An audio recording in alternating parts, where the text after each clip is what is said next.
I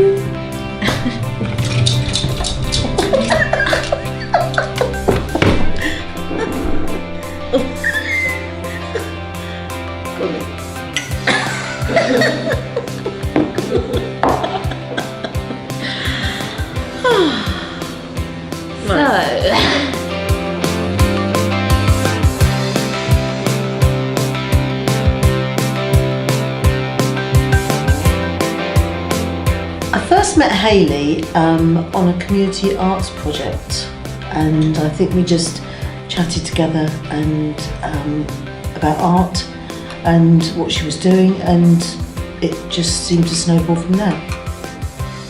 When I meet with Sue, she just checks up on how I'm doing personally, whether I'm handling everything I'm being given, the stress and the workload and everything like that, just to check it's not too much, which also makes me feel like I can keep a handle on what I've got, and if for any reason I can't, there is a support network there through Empowering Enterprise, which is really good, and I think that really would help not just me but anyone to get where they need to be.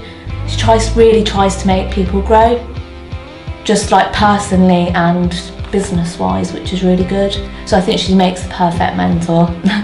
Being a mentor, I didn't really have that much idea about what it was going to be when I started working the job, and I meet so many different young people, you just never quite know where you're going to go.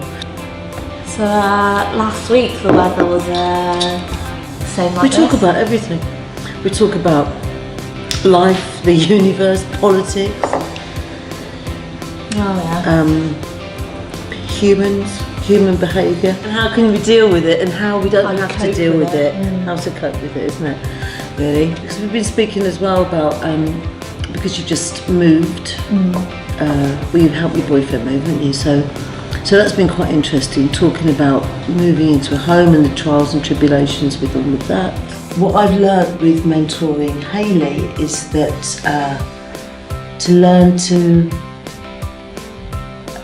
pace her, to kind of keep her steady. So actually it's not just about finding work opportunities for her, it's actually looking at her in a more of a wholesome way and actually nurturing her as a person, because if she needs to chat about something that might not have any relevance to what we're doing with our work, that's fine. It's because it's all about her growth and her happiness and her well-being. So I think I've learned that it's important to kind of learn those skills. She's helped me find those skills. So I think it's really good that you've got this approach of it's not just about like, right, here's another workshop and it's just work. You've like opened up a lot of barriers I've had in other parts of my life that aren't perhaps related to art, where I feel like I can talk about them and actually realise the impact they've got on my life as a whole.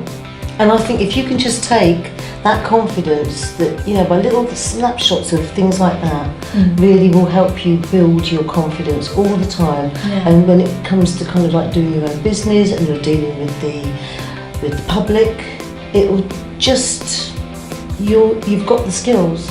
You've got the skills and you've just got to keep practicing, and the more you practice, the more perfect you get it. And if it's not perfect, who cares? You know, that's the way you've got to keep taking it. So. For anyone who's thinking of maybe looking more into Empowering Enterprise, it's definitely a good step, because I found I was stuck in a rut and I needed to break out of it. And now I've broken out of it, I've got so much potential with my future now, and it's worth doing.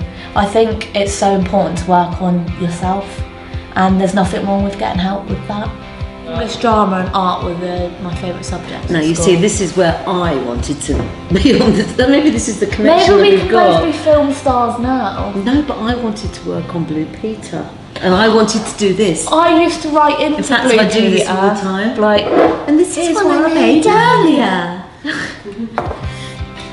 An idea. You leave it as an hour and a half long and pitch it to your bosses about why we should be funded for our own talk show. But yeah, this is the first episode. What do you guys think?